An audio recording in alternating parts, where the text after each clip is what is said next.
ये देखो नया आइटम एकदम बढ़िया। इसको एक बेनिफिट है, जिधर होल चाहिए उधर आप कर सकते हैं। इधर भी होल चाहिए तो इधर साइड में जिधर भी होल चाहिए आपको 16 mm 19 mm का दोनों होल कर सकते हैं। ये देखो बढ़िया ओरिजिनल पीस।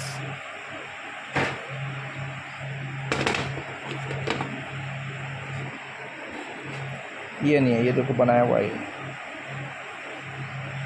इससे मज़ा नहीं है। ये देखो, लेकिन ये वाला पीस देखो ओरिजिनल। ये रखो इसे।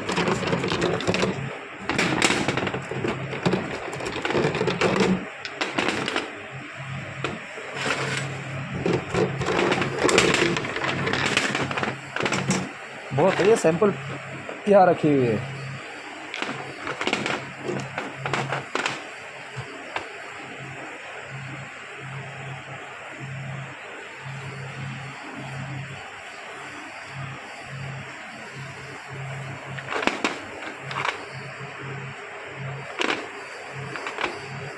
पहले ऑर्डिनरी वाले ऐसे बनाते थे, लेकिन ये ओरिजिनल क्वालिटी चाहिए तो ये वाला बनेगा।